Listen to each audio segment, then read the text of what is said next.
Assalamualaikum warahmatullahi wabarakatuh. Alhamdulillahi ala ihsani wa syukru lahu ala taufiqihi wa amtinani wa asyhadu an la ilaha illallah wahdahu la syarika lahu ta'ziman li sya'nih wa asyhadu anna Muhammadan abduhu wa rasuluhu da'ila ridwani. Allahumma salli alaihi wa ala alihi wa ashabihi wa ikhwani. Hadirin dan hadirat yang dirahmati oleh Allah Subhanahu wa taala, kita melanjutkan pembahasan kita dari kitab Riyadhus Shalihin karya Al-Imam An-Nawawi rahimahullahu taala, dan kita masih pada bab atau masih dalam kitab Al-Umur Al-Manhi Anha, yaitu tentang perkara-perkara yang dilarang. Pada pertemuan lalu telah kita bahas tentang dosa berdusta. Bahwasanya dusta adalah dosa yang harus dihindari, bukan ciri seorang mukmin. Dan seorang mukmin jujur, hendaknya jujur ya. Dan kejujuran merupakan sifat yang mulia. Allah berfirman, ya ayyuhalladzina amanu taqullaha wa kunu ma'as shadiqin. Wahai orang yang beriman, bertakwalah kepada Allah dan hendaknya kalian bersama orang-orang yang jujur. Hendaknya kalian gabung dalam rombongan orang-orang yang jujur dan jangan gabung dengan rombongan orang-orang yang pendusta. Karenanya Allah Subhanahu wa taala banyak mensifati para nabi dengan siddiq, yaitu jujur. Seperti firman Allah Subhanahu wa taala, "Wadhkur fil kitabi Ibrahim innahu kana siddiqan nabiyya."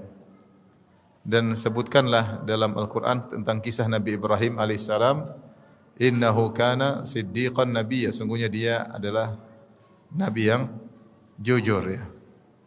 Seperti juga Nabi Ismail, wadhkur fil kitabi Ismail innahu kana sadiqal wa'di wa kana rasulan nabiyya. Dan sebutlah tentang kisah Nabi Ismail alaihissalam, sungguhnya dia adalah seorang yang jujur tentang janjinya dan dia adalah seorang rasul dan nabi. Jadi sifat jujur adalah sifat orang-orang yang mulia.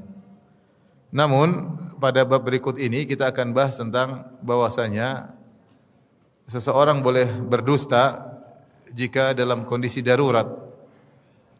Boleh berdusta dalam kondisi darurat. Oleh karenanya bab berikutnya judulnya bab bayanu ma yajuzu minal kadzib. Bab tentang dusta yang diperbolehkan, tentang dusta yang diperbolehkan. Saya bacakan perkataan Imam Nawawi rahimahullahu taala, "I'lam, ketahuilah, annal kadhiba wa in kana asluhu muharraman fayajuzu fi ba'dil ahwal." Ketahuilah bahwasanya dusta itu meskipun hukum asalnya adalah haram, namun dia diperbolehkan dalam beberapa kondisi. Bisyurutin qad awdahtuha fi kitabil azkar. Dengan syarat-syarat yang telah aku jelaskan dalam kitabku Al-Azkar. Imam Nawawi punya buku judulnya Al-Azkar selain Riyadhus Shalihin. Dan dalam kitab tersebut beliau menjelaskan tentang syarat-syarat dibolehkannya dusta. Kemudian beliau ringkaskan, kata beliau, wa mukhtasaru dzalik. Adapun ringkasan syarat-syarat dibolehkannya dusta adalah sebagai berikut. Annal kalama wasilatun ilal maqasid. Ketahuilah bahwasanya pembicaraan itu adalah sarana untuk mencapai tujuan. Fa kullu maqsudin mahmudin yumkinu tahsiluhu bi ghairil kadhib yahrumul kadhibu fihi. Maka semua tujuan baik yang bisa didapatkan tanpa melalui dusta, maka dusta hukumnya haram. Semua perbuatan baik atau tujuan baik yang bisa diperoleh tanpa dusta, maka dusta adalah haram. Wa illam yumkin tahsiluhu illa bil kadzib jazal kadzib. Adapun jika perkara baik tersebut tidak mungkin diperoleh kecuali dengan dusta, maka boleh dusta. Thumma in kana tahsilu dzalikal maqsud mubahan kana al kadzibu mubahan. Kalau ternyata yang dimaksud untuk dicapai kebaikan tersebut adalah perkara yang mubah, maka dustanya yang merupakan wasilahnya juga merupakan mubah. Wa in kana wajiban kana al-kadhibu wajiban. Kalau perkara yang tidak diraih adalah perkara yang wajib dan tidak mungkin diperoleh kecuali dengan dusta, maka dustanya juga hukumnya wajib. Fa idza ikhtafa muslimun min zalimin yuridu qatlahu aw akhadha malihi wa akhfa malahu wa su'ila insanun anhu wajibal kadhibu bi ikhfahi. Contoh dia contohkan yang wajib untuk dusta. Kata beliau rahimahullahu taala, jika seorang muslim bersembunyi dari kejaran seorang yang zalim. Orang zalim ini ingin bunuh orang muslim, maka dia pun sembunyi.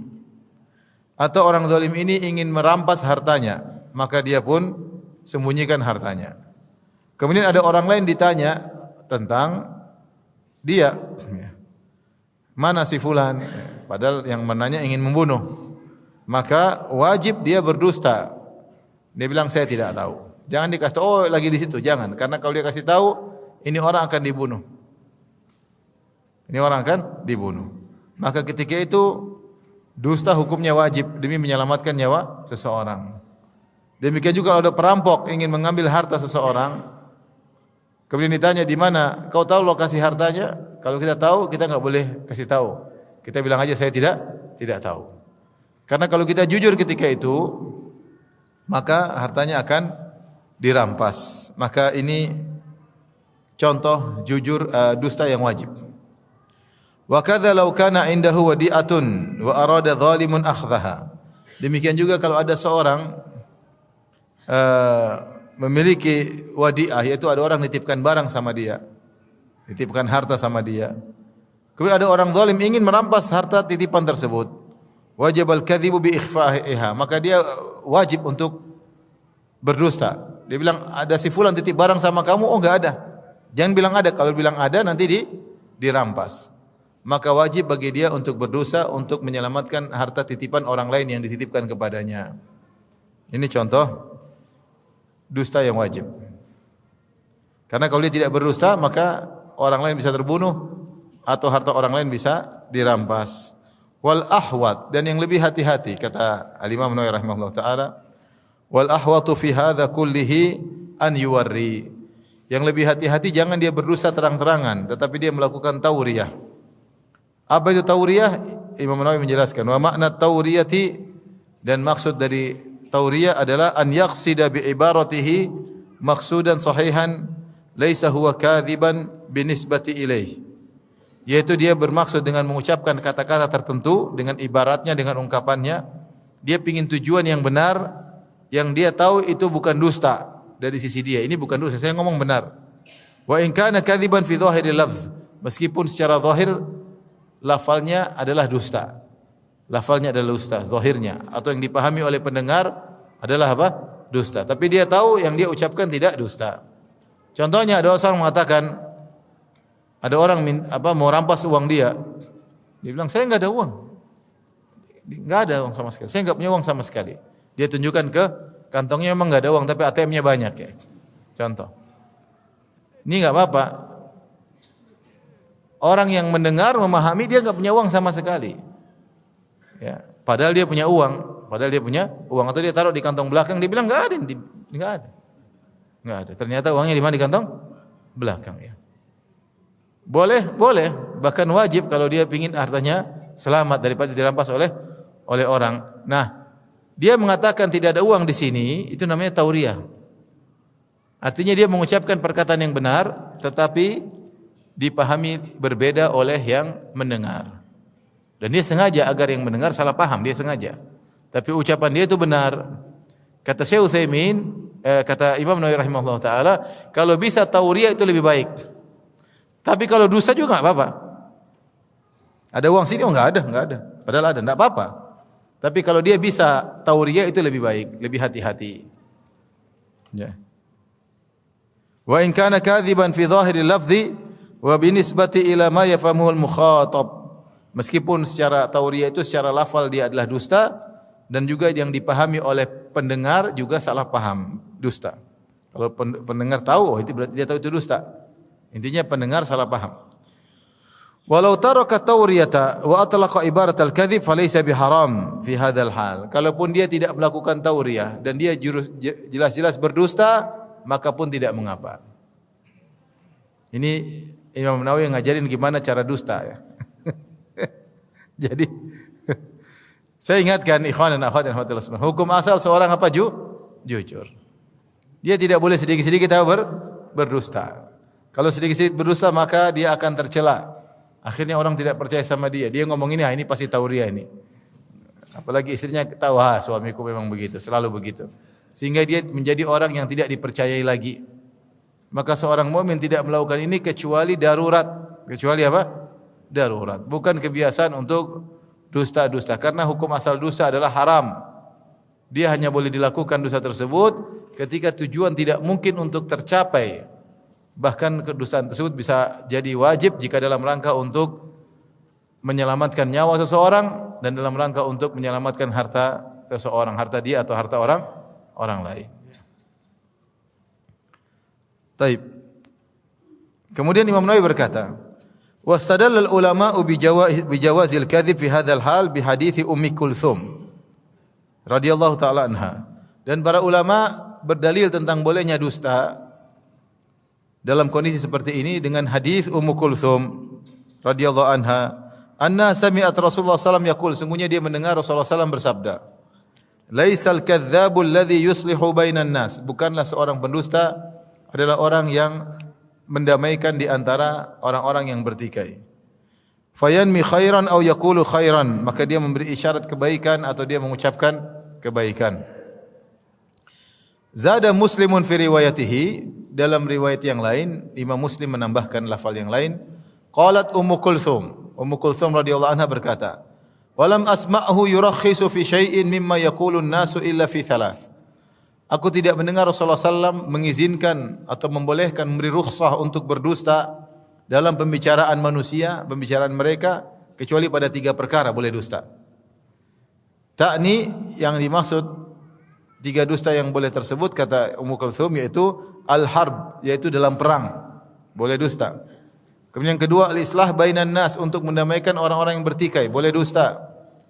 Yang ketiga wa haditsar rajuli imra'atahu, seorang laki ngobrol dengan istrinya.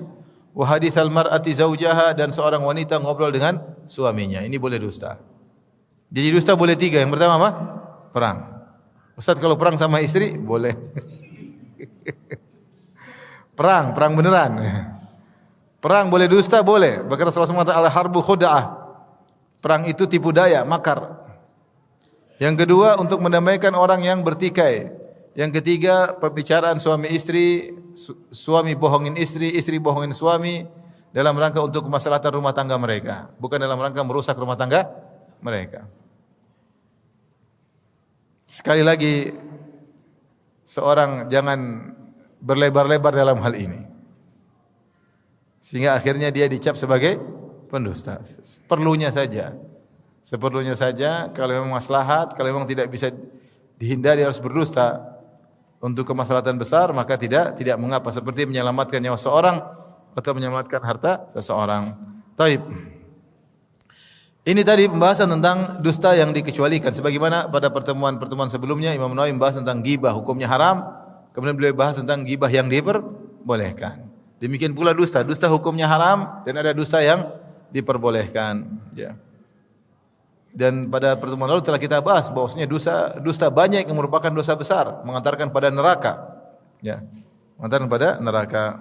Taib. Dalam hadis ini Rasulullah SAW menyebutkan tentang 3 perkara yang boleh seorang berdusta. Yang pertama adalah al-harb, perang. Dan itu Rasulullah SAW sering melakukannya ketika perang. Rasulullah SAW misalnya, karena di zaman Nabi SAW banyak mata-mata dari musuh. Mata-mata. Rasulullah juga punya mata-mata kepada musuh, musuh juga punya mata-mata kepada kaum muslimin. Ya. Karena Rasulullah SAW tidak tahu ilmu gaib, kecuali diberitahu oleh Allah Subhanahu Wa Taala. Rasulullah SAW punya mata-mata. Rasulullah SAW kadang kirim sahabat untuk ngecek daerah sana, untuk menunggu ada kondisi segera lapor.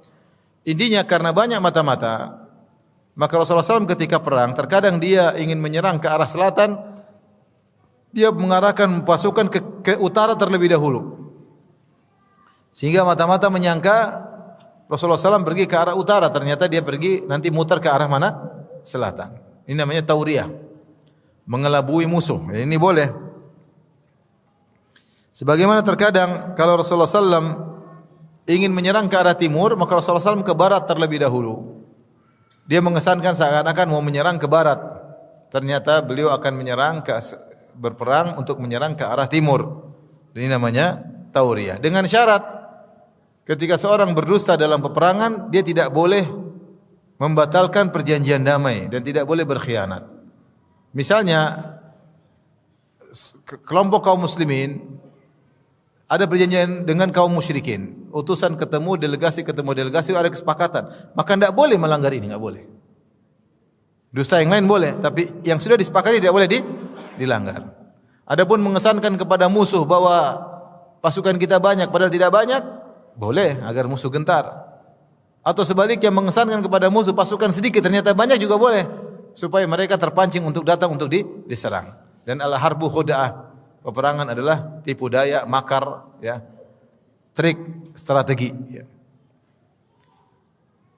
Tetapi kalau sudah ada perjanjian, delegasi ketemu delegasi, maka tidak boleh berkhianat sama sekali. Kemudian di antara yang diperbolehkan adalah al-islah bainan nas, mendamaikan dua orang yang bersengketa.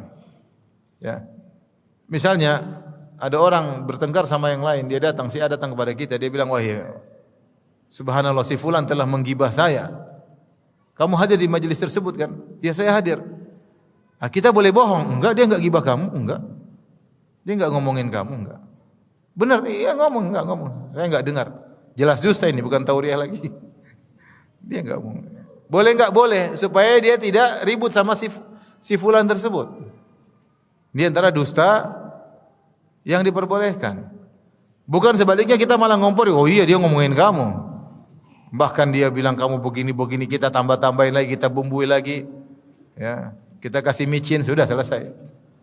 Dia emosi meledak-ledak. Jadilah kita namimah, mengadu domba. Subhanallah, namimah, jujur aja haram karena bisa memecah belah. Ini dusta untuk mendamaikan boleh. Dan ini bukan dusta, tidak jadi masalah. Saya pernah dengar seorang syekh ceramah, dia ingin mendamaikan dua orang yang bersengketa. Sudah lama mereka bertikai, padahal dulu teman baik. Entah ada kerabat atau tidak, saya lupa. Intinya syekh ini kemudian dia berusaha mendamaikan, maka dia niat benar, dia datang kepada misalnya si A dan si B. Datang kepada si A. Dia bilang, wahai A, si B pingin sekali ketemu kamu. Udah lama dia pingin ketemu kamu. Si A heran, yang benar. Iya, dia pingin ketemu kamu. Si A bilang, kamu dusta ya, pingin damaikan. Enggak. Jadi udah ketahuan sejak awal. Kamu bohongin ya, bohongin, pingin damaikan. Enggak. Sumpah demi Allah. Repot ya. Kamu dusta mau damaikan saya dengan dia kan. Repot. Baru pertama sudah ketahuan. Jadi dia bilang, kamu bohong ya, pingin damaikan saya dengan dia. Enggak. Sumpah demi Allah. Mau tidak mau dia sumpah. Dia bilang apa? Demi Allah. Akhirnya mereka damai, padahal bohong. Dia bilang saya si B pingin diundang kamu. Dia ketemu lah, tapi dia bohong. Akhirnya dia gelisah. Dia pun tanya kepada Syekh bin Baz rahimahullah ta'ala. Ini buku Syarah Syekh bin Baz ya. Maka ini saya cerita dengar langsung dari Syekh tersebut. Saya pun tanya Syekh bin Baz rahimahullah. Saya terpaksa bilang bersumpah demi Allah padahal saya dusta. Jadi saya dusta, sumpahnya pun dusta, double dustanya. Kalau dia jujur selesai sudah, enggak akan bertemu dua orang ini. Dan dia berhasil mendamaikan kedua orang tersebut. Syekh bin Baz mengatakan tidak apa-apa. Tidak apa-apa, ini dusta yang dibolehkan. Kalaupun dia sumpah lagi, dusta lagi enggak apa-apa. Minta sumpah lagi enggak ada masalah. Nah ini kalau seorang tahu ada dua kawan yang dulu bertengkar dan dia ingin mendamaikan, dia boleh berdusta, tapi dia harus pintar. Dalam berdusta harus pintar. Jangan sampai ketahuan. Kalau ketahuan rencana buyar semuanya. Jadi kalau ada hal yang bisa menimbulkan keributan antara si A dan si B, antara kawan yang satu kawan yang lain, kita jangan jujur-jujur banget. Kita sembunyikan. Tidak semua yang kita dengar kita ceritakan. Kalau bisa kita sampaikan dengan narasi yang baik sehingga dia tidak tersinggung. Oh iya benar, kalau saya dengar, oh maksud dia bukan begitu, maksudnya begini mungkin. Kita meskipun dalam narasi tersebut ada dosa-dosa sedikit, tidak apa-apa. Karena kita ingin mendamaikan orang yang bertikai, tidak ada masalah. Karena persatuan sangat tinggi kedudukannya di sisi Allah Subhanahu wa taala. Taib, yang ketiga dusta yang diperbolehkan adalah istri dengan suami. Ini hati-hati ini. Jangan sampai terlalu lebar-lebarkan ya. Intinya dusta yang antara suami dan istri tidak boleh menjatuhkan hak suami atau hak istri, enggak boleh. Jangan sampai dia dusta kemudian dia menjatuhkan hak suami atau hak istri. Atau dia mengambil hak suami atau hak istri, enggak boleh. Ya. Misalnya istrinya ngambil duit suami kemudian dia belikan macam-macam. Suami tanya, "Uang tadi buat apa?" Daripada suami marah, saya bilang buat bersedekah. Enggak boleh. Ini enggak boleh seperti ini karena dia telah mengambil hak apa? Suami. Uang itu milik suami, enggak boleh. Bukan dusta begini yang dibolehkan, bukan. Ya.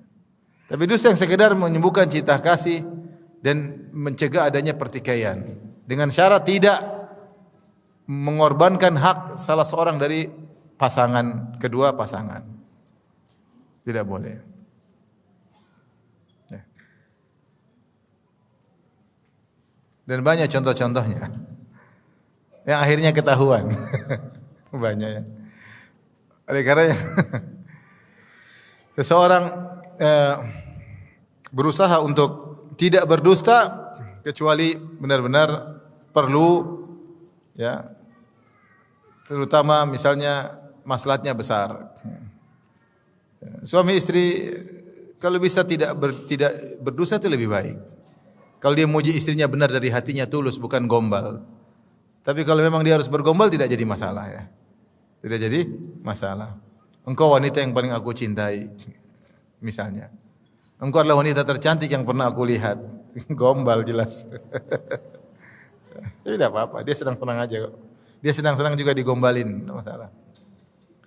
Kalau dia masak makanan, bilang Masya Allah, masakannya apa? Enak ya. Saya tidak pernah merasakan makanan seenak ini. Terus kata istrinya, ini kiriman dari tetangga.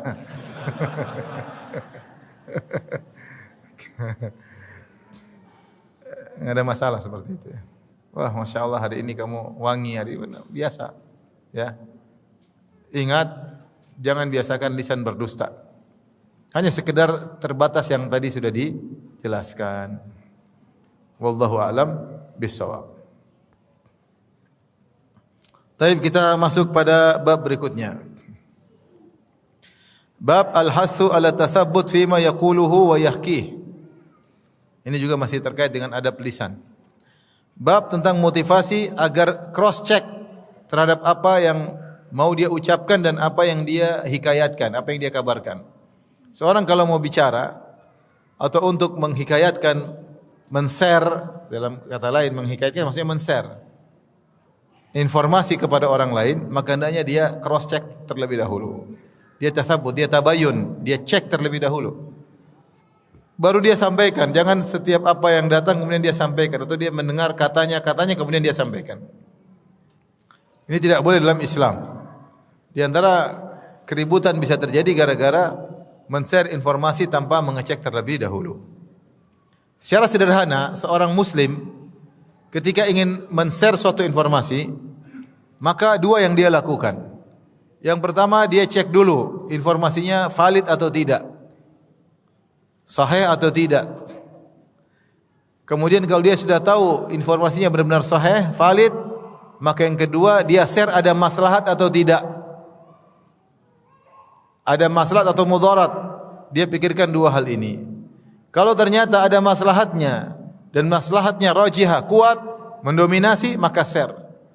Kalau ternyata di share mudaratnya lebih mendominasi, maka jangan share. Kalau ternyata antara maslahat dan mudarat berimbang, lebih baik tidak usah di-share. Kalau setiap muslim komitmen dengan dua aturan ini, mengecek validasi kabar tersebut terlebih dahulu. Yang kedua, mengecek maslahatnya ada atau tidak, maka insyaallah tidak banyak berita yang beredar. Taib. Kalau kita mau lihat pada syarat yang pertama, mengecek validasi kabar yang sampai kepada kita, maka ini pun sudah sulit, terutama kabar-kabar yang beredar di internet. Allah Subhanahu wa taala berfirman, "Ya ayyuhalladzina amanu in ja'akum fasiqun binaba'in fatabayyanu." Wahai orang yang beriman, jika datang seorang fasik membawa berita, maka cek terlebih dahulu. Nah, yang bikin berita di medsos, di televisi, apakah mereka orang-orang bertakwa yang thiqah terpercaya? Hah? Antum kenal mereka? Sehingga antum bisa yakin apa yang disampaikan pasti benar? Tidak. Ya akhi, saya sering cerita, saya pernah ngisi di salah satu stasiun televisi terkenal. Bukan di televisinya, tapi para pekerjanya minta saya ngisi di bulan Ramadan. Kemudian saya ngisi. Kemudian di antara pertanyaan yang menakjubkan, dia bilang, Ustaz, saya bilang di antara pembatal pahala puasa adalah dusta. Ya. Rasulullah SAW telah menyebutkan bahwasanya siapa yang berdosa, maka Allah tidak butuh dengan puasanya. Puasanya tidak batal, sah, tetapi pahalanya tidak ada. Maka ada seorang bertanya, Ustaz, kita di bulan Ramadan disuruh oleh direksi untuk bikin berita-berita dusta, tidak sesuai dengan kenyataan, berita-berita pesanan. Namanya pesanan, bayar bikin berita. Yang kita tahu berita tersebut tidak benar. Bulan Ramadan, apakah direksi saja yang batal pahalanya atau kita juga? Dia tanya begitu.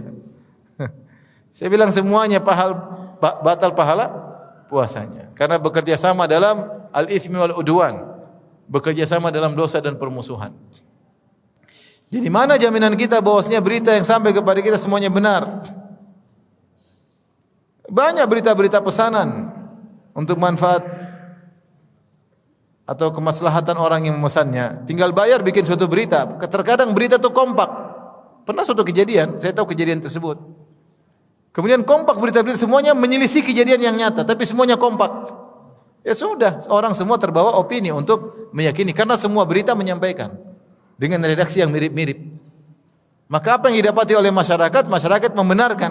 Ada 20 sumber berita menyampaikan dengan konten yang sama, padahal aslinya tidak begitu. Masyarakat membenarkan yang mana? Yang benarkan yang 20 ini. Kalau misalnya yang benar mengatakan tidak begitu ceritanya, sudah susah. Kalau informasi pertama sudah masuk, untuk direvisi sudah susah. Dan itu yang penting isu sudah tersebar, mau direvisi, mau diperbaiki, masyarakat sudah malas untuk mendengar revisi tersebut. Biasanya mereka sudah menerima informasi yang awal. Oleh karenanya tidak semua berita yang sampai pada kita mau kita sebarkan. Kalau kita baca-baca sendiri, kalau ada maslahatnya silakan baca. Tapi kalau untuk share ke sebagian orang, kita harus bisa pastikan sumbernya terpercaya. Sumbernya terpercaya. Kalau kita yakin sumbernya terpercaya, valid, baru kita beranjak pada peraturan yang kedua. Maslahat atau tidak. Kalau maslahat sebarkan, kalau tidak perlu. Kalau tidak maka tidak perlu. Dan itu bukan hanya berkaitan dengan berita-berita yang terjadi di dunia ini, demikian juga terkait dengan syariat. Lebih parah lagi, harus memperhatikan dua hal ini. Lebih parah lagi, kalau ada hadis, di cross check hadisnya sahih atau tidak. Kalau hadisnya dhaif, apalagi hadisnya palsu, maka tidak boleh di-share. Tidak boleh di-share. Jika ternyata benar isi kontennya, kita harus beranjak pada peraturan kedua. Saya share di grup. Apakah mereka sudah layak untuk menerima informasi syariat seperti ini? Karena tidak semua orang informasi syariat mau kita sampaikan ke orang. Dia baru ngaji, belum ngerti, dia nanti bingung. Meskipun informasinya benar. Makanya dalam hadis kata Ali bin Abi Thalib, ya, radhiyallahu anhu, beliau berkata, hadithun nasa bima ya'rifun aturiduna ayyukadzdzaballahu wa rasuluh. Sampaikanlah kepada manusia sesuai dengan nalar mereka. Apakah kau ingin Allah dan Rasulnya didustakan? Tidak semua masalah agama mau kita sampaikan ke orang. Ternyata audiens belum bisa untuk menerimanya, maka jangan dulu, perlu tahapan untuk sampai pada informasi tersebut. Ada tahapan. Kata Ibnu Mas'ud, lasta bimuhadditsin haditsan la tablughu uqulan nas illa kana li ba'dhin fitnah. Tidaklah engkau menyampaikan suatu hadis yang tidak sampai pada nalar manusia, nalar masyarakat, maka akan menjadikan fitnah pada sebagian orang. Akan menjadikan fitnah bagi sebagian orang. Bahkan jangankan informasi dunia, bahkan informasi syariat itu pun harus dilihat-lihat orang bisa ngerti atau tidak. Makanya ketika Rasulullah SAW mengabarkan kepada Muadz bin Jabal, siapa yang meninggal tidak berbuat syirik sama sekali, Allah tidak akan mengazabnya dan Allah akan masukkan dia ke dalam surga. Maka Muadz bin Jabal berkata, "Afala ubashirun nas?" Tidakkah aku sampaikan kabar gembira ini kepada orang-orang? Kata Nabi, la tubashirhum, jangan kau sampaikan kepada mereka. Fayattakilu, nanti mereka bersandar kepada tauhid mereka. Nabi saja melarang Muadz bin Jabal untuk menyampaikan serta-merta apa yang dia dengar, karena bisa jadi orang-orang tidak paham. Bahkan Nabi SAW menunda untuk membongkar Ka'bah dan dibangun sebagaimana qawaid Ibrahim, fondasi Ibrahim. Kenapa? Takut terjadi fitnah. Kata Nabi SAW ketika menjelaskan kenapa Ka'bah di zaman Quraisy tidak full. Ka'bah itu kan harusnya full sampai di Hijar yang belok. Orang bilang Hijar Ismail, namanya Hijar. Harusnya Ka'bah sampai situ. Ka'bah dahulu bukan kotak. Ka'bah itu seperti huruf dal besar. Seperti huruf dal besar. Makanya yang disentuh itu cuma Rukun Yamani sama Hajar Aswad, karena itu yang sudut sesungguhnya. Yang sebelah sana itu enggak ada sudutnya. Dalam bentuk apa? Dalam bentuk setengah lingkaran. Jadi Ka'bah hukum asalnya berbentuk huruf dal sesuai dengan pondasi Nabi Ibrahim. Ketika Ka'bah kemudian rusak, harus dipugar, maka akhirnya kaum Quraisy membongkar Ka'bah dari awal sampai akhir. Karena mereka melihat batu-batunya sudah tidak layak lagi. Kemudian mereka mengumpulkan uang untuk bangun Ka'bah. Mereka mempersyaratkan bangun Ka'bah harus dengan harta yang halal, tidak boleh hasil riba dan tidak boleh hasil zina dan tidak boleh hasil kezaliman. Mulailah mereka mengumpulkan uang, dan itu proses butuh pekerjaan yang berat. Ngambil batu, kemudian dipahat batunya supaya kotak, kemudian dipikul, ini kerjaan. Akhirnya qasarathum nafaqah, kata Nabi, Quraisyan qasarathum nafaqah. Ternyata orang-orang Quraisy duitnya kurang. Akhirnya mereka bikin Ka'bah cuma separuh. Kemudian yang Hijr dikasih tanda bahwasanya itu adalah bagian daripada Ka'bah, karena duit yang halal ternyata kurang. Nah, Nabi SAW tahu kisah itu. Dan Nabi berkata kepada Aisyah radhiyallahu anha, "Laula anna qaumaki hudatsa'u ahdin bi kufrin lahadamtul Ka'bah wa la banaituhu ala qawaid Ibrahim wa ja'altu lahu babaini, baban yadkhulun nasu minhu wa baban yakhrujuna minhu." Kata Nabi SAW, kalau bukan karena kaummu itu orang-orang baru masuk Islam, kalau bukan karena mereka baru masuk Islam, tentu aku akan bongkar Ka'bah dari awal sampai akhir. Kemudian aku bangun baru lagi sesuai dengan pondasi Nabi Ibrahim alaihissalam, dan aku akan bikin Ka'bah 2 pintu. Pintu masuk, pintu keluar. Tapi Nabi sampai meninggal tidak melakukannya. Kenapa? Karena masyarakat belum tentu siap untuk menerima hal tersebut. Karenanya itu maksud saya. Bahkan dalam perkara syariat, seorang juga harus waspada. Dia cek pertama kali informasi syariat yang mau dia share ini, benar enggak validasinya. Kalau dia hadis, maka dicek sahih atau tidak. Kalau dia penjelasan, dicek penjelasannya benar atau tidak sebelum dia men-share. Khawatirnya penjelasannya ngawur. Kemudian kalau ternyata semuanya benar, dia cek bermanfaatkah saya share di grup itu? Bermanfaatkah saya share di keluarga saya? Ini harus dicek lagi. Demikian pula kajian-kajiannya ada yang di YouTube, dicek dulu. Sekarang orang ngawur banyak, fatwa seenaknya. Ngomong ini, ngomong itu, dicek dulu. Kalau benar, dipastikan hadisnya benar atau tidak. Kalau hadisnya benar, penjelasannya benar atau tidak. Kalau tidak benar, jangan di-share.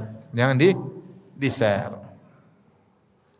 Oleh karenanya ini bab penting, bab al-hathu ala tathabbut fima yaquluhu wa yahki. Bab untuk mengecek, cross check tentang apa yang hendak diucapkan oleh seorang dan apa yang dia hikayatkan kepada orang lain, dia share kepada orang lain. Kemudian Imam Nawawi rahimahullah membawakan ayat. Qala Allah Ta'ala, Allah berfirman, "Wala taqfu ma laysa laka bihi ilm." Janganlah engkau mengikuti apa yang engkau tidak punya ilmu tentangnya, tidak boleh. Jangan bicara sembarang, tidak boleh. Jangan ikut share sembarang, enggak boleh. Jangan ikut-ikutan yang kau tidak punya ilmu tentangnya. Enggak punya ilmu enggak usah ikut-ikutan. Tidak pasti itu kebenarannya, jangan ikut-ikutan. Inna sam'a wal basara wal fuada kullu ulaika kana anhu mas'ula. Sungguhnya penglihatan, pendengaran dan hati semuanya akan diminta pertanggungjawaban. Wa qala ta'ala, Allah juga berfirman, "Ma yalfidhu min qaulin illa ladaihi raqibun atid." Tidaklah satu lafal pun diucapkan kecuali ada malaikat raqib dan atid yang mencatat. Pastikan apa yang kita ucapkan baik. Makanya sebelum kita bicara, cross check dulu yang saya bicara ini benar atau tidak. Jangan ceplos-ceplos, benar atau tidak. Kalau benar saya ucapkan, kalau enggak jangan. Atau saya ingin men-share katanya. Rasulullah SAW mengatakan bi'sa matiyatil qaum za'amu, ya. Bi'sa matiyatir rajuli za'amu. Seburuk-buruk tunggangan seseorang perkataan dia katanya. Rasulullah enggak suka orang seperti itu. Kalau cerita yang benar jangan bilang katanya. Rasulullah SAW tidak suka kila wa qala, katanya. Kamu kalau ada berita sampaikan, kalau enggak usah katanya. Udah diam aja. Kalau enggak usah.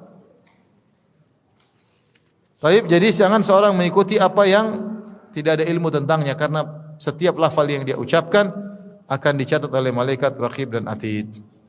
Kemudian Al-Imam Nawawi rahimahullah taala membawakan hadis. Subhanallah. Para ulama khilaf tentang perkara mubah. Perkataan yang buruk dicatat, sepakat ulama. Perkara yang baik juga dicatat oleh malaikat. Karena perkataan yang baik dapat pahala, perkataan yang buruk dapat dosa. Dan ini dicatat oleh malaikat. Nah, para ulama khilaf tentang perkataan yang mubah. Kalau mubah sekedar ngobrol, dicatat enggak oleh malaikat? Karena ini tidak ada dosa, tidak ada pahala. Apa malaikat catat juga atau malaikat cuma catat yang pahala atau dosa? Ini khilaf di kalangan para ulama. Perkataan mubah yang bisa mengantarkan kepada kebaikan maka dicatat. Seperti seorang ngobrol dengan istrinya perkataan mubah supaya istrinya senang, istrinya nyaman, dia niatkan untuk menyenangkan istrinya, dicatat pahala, paham?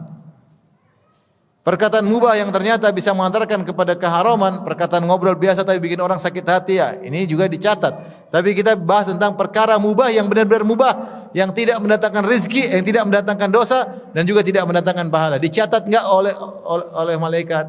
Khilaf di kalangan para ulama.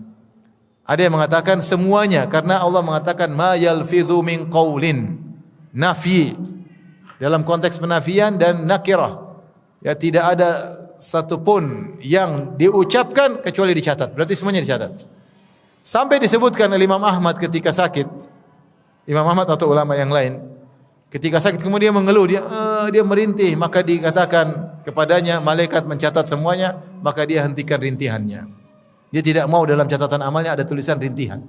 Padahal itu boleh. Orang sakit merintih boleh enggak? Bukan merintih protes kepada takdir Allah, memang sakit. Boleh. Enggak ada masalah. Tapi dia tidak ingin catatan amalnya diisi dengan apa? Rintihan-rintihan tersebut.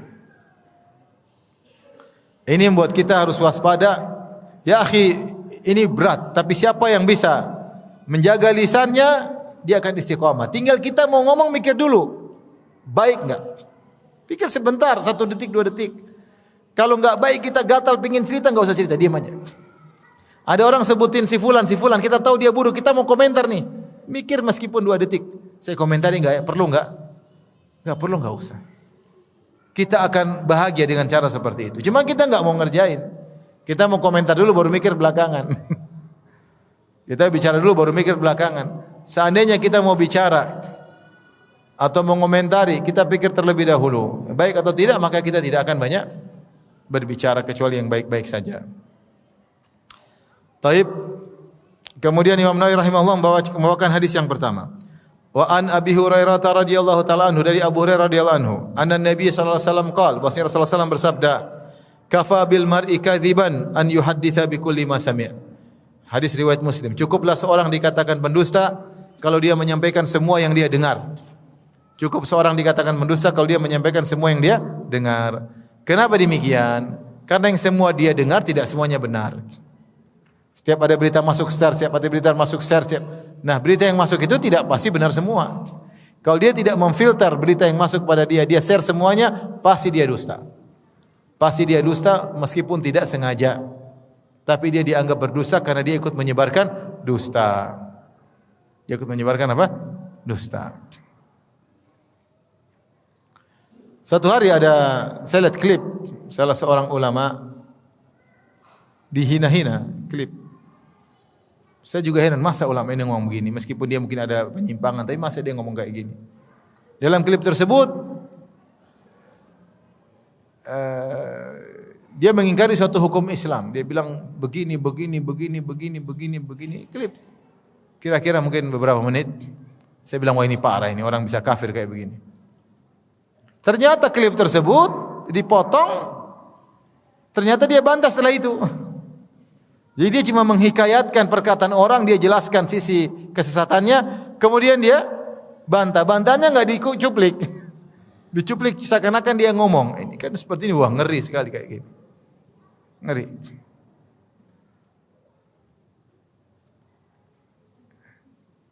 Dan zaman sekarang orang senang-senang aja, tidak tahu ada malaikat yang mencatat, tidak tahu ada hisab.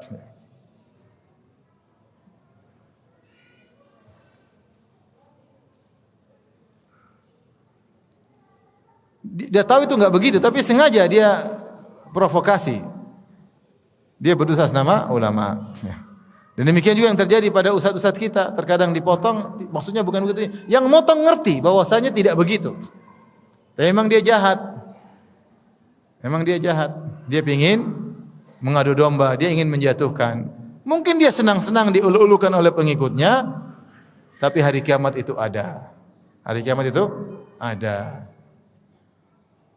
Hari kiamat itu ada. Serahkan aja kepada Allah Subhanahu wa taala. Taib, jadi tidak semua yang kita dengar kita mau sampaikan, tidak semua. Karena kalau setiap yang kita dapat kita share, pasti ada kedustaan yang kita share dan kita akhirnya juga berdusta karena kita berta'awun tolong menolong dalam menyebarkan kedustaan. Hadis berikutnya, wa an Samurah radhiyallahu anhu qala Rasulullah sallallahu alaihi wasallam, dari Samurah Rasulullah sallallahu bersabda, "Man haddatsa anni bi haditsin yara annahu kadzib, fa huwa ahadul kadzibin." Siapa yang menyampaikan dariku sebuah hadis yang menurut dia hadis tersebut adalah dusta, tapi tetap dia sampaikan, maka sungguhnya dia adalah salah satu dari para pendusta. Dibaca dengan dua bacaan, fahuwa ahadul kadzibin, maka dia adalah salah satu dari para pendusta. Dalam sebagian bacaan, huwa ahadul kadzibain, salah satu dari dua pendusta. Apa bedanya? Sama-sama tercela. Jadi kalau ada hadis, kita tahu ini hadisnya dusta, jangan kita sampaikan ke orang. Karena hadis ada hadis palsu. Hadis la asralahu, tidak ada sanadnya. Kita udah tahu dari Nabi SAW, dibilang dari Nabi, ternyata hadisnya palsu, jangan kita sampaikan kecuali kita jelaskan hadisnya palsu. Adapun kita nyebarkan tanpa menjelaskan tentang kepalsuan hadis tersebut, maka hukumnya haram. Hukumnya haram. Kalau dia segera tetap menyebarkan dan dia tahu hadisnya palsu, tetap dia sebarkan, maka dia adalah salah satu dari para pendusta. Wa yaumal qiyamati taral ladzina kadzabu 'ala Allahi wujuhuhum muswaddah. Dan pada hari kiamat kelak engkau akan melihat orang-orang yang berdosa atas nama Allah, wajah mereka menghitam. Adapun dalam bacaan yang kedua, fahuwa ahadul kadzibain, kalau dia tetap menyampaikan hadis palsu kepada masyarakat, maka dia salah satu dari dua pendusta. Kenapa? Karena tersebarnya hadis ini dengan dua pendusta. Pendusta pertama yang membuat hadis palsu tersebut, pendusta kedua yang men-share. Maka dia salah satu dari dua pendusta. Dan kita tahu bahwasanya Rasulullah SAW mengatakan al-kadzibu alayya laisa kal-kadzibi ala ghairi. Berdosa atas namaku tidak seperti berdosa atas nama selainku. Kenapa? Karena berdosa atas nama Nabi SAW menimbulkan syariat. Adapun dusta terhadap nama orang lain tidak menimbulkan syariat. Maka ini dusta yang berbahaya, berdosa atas nama Nabi SAW. Dan sekarang banyak hadis-hadis palsu. Banyak sekali. Orang bicara seenaknya. Tidak boleh motong kuku hari ini. Kalau potong kuku harus dari sini. Hadisnya enggak ada.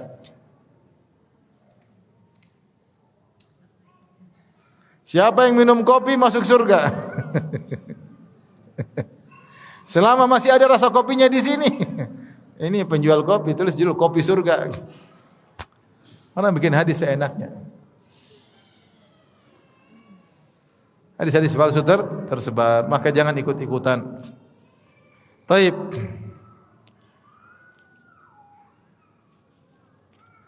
Kalau ada yang bilang siapa yang makan gudeg Jogja masuk surga, ini pasti pendustanya orang Jogja.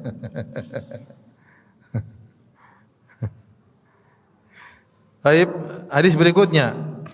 Wa an Asma anna imra'atan qalat. Dari Asma radhiyallahu taala anha.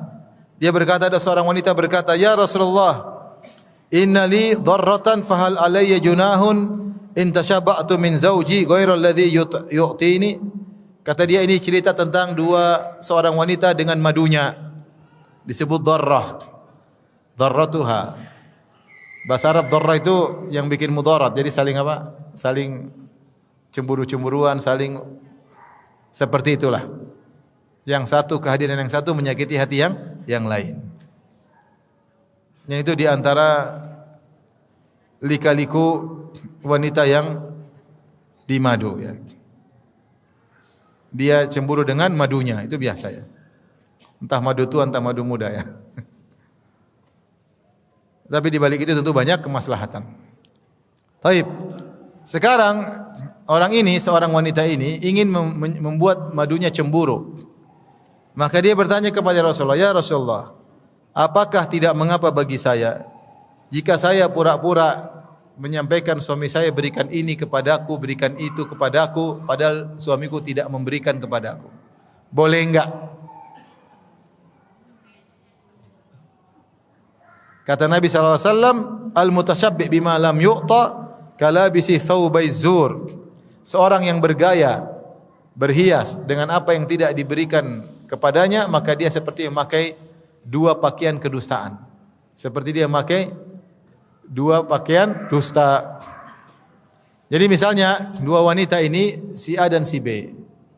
Kemudian si B, istri muda, ingin bikin jengkel istri pertama.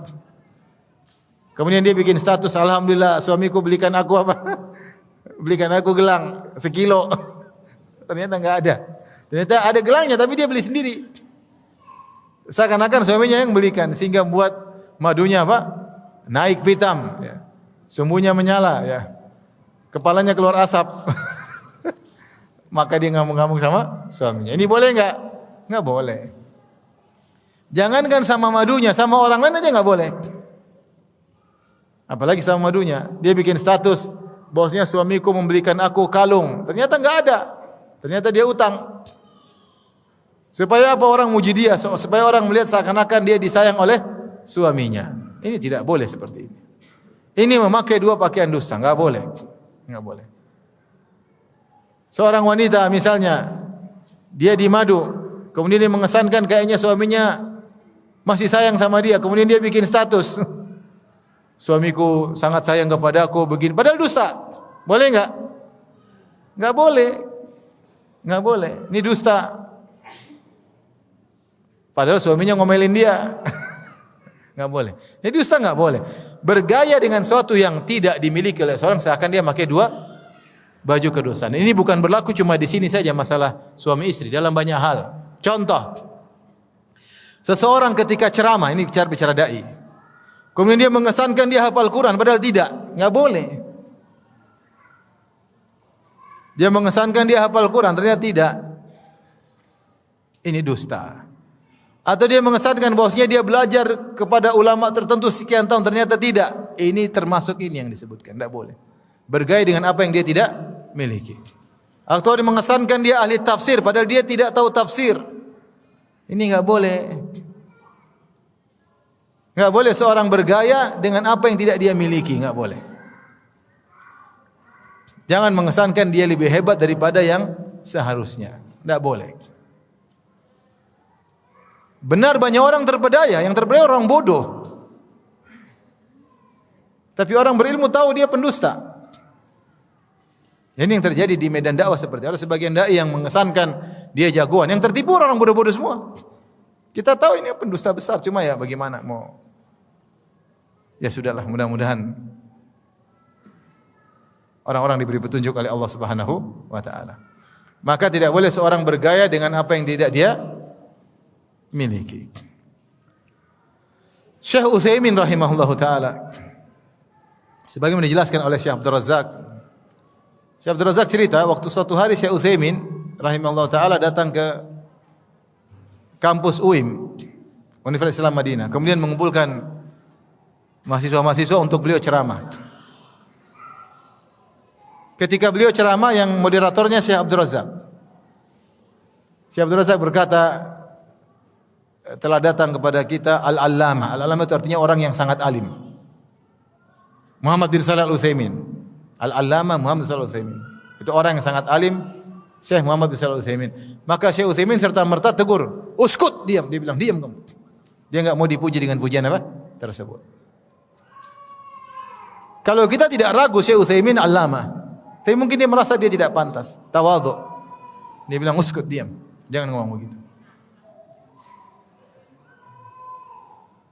Sementara sebagian orang ketika dipuji-puji maka dia senang, dia ketawa, farhan, bahagia.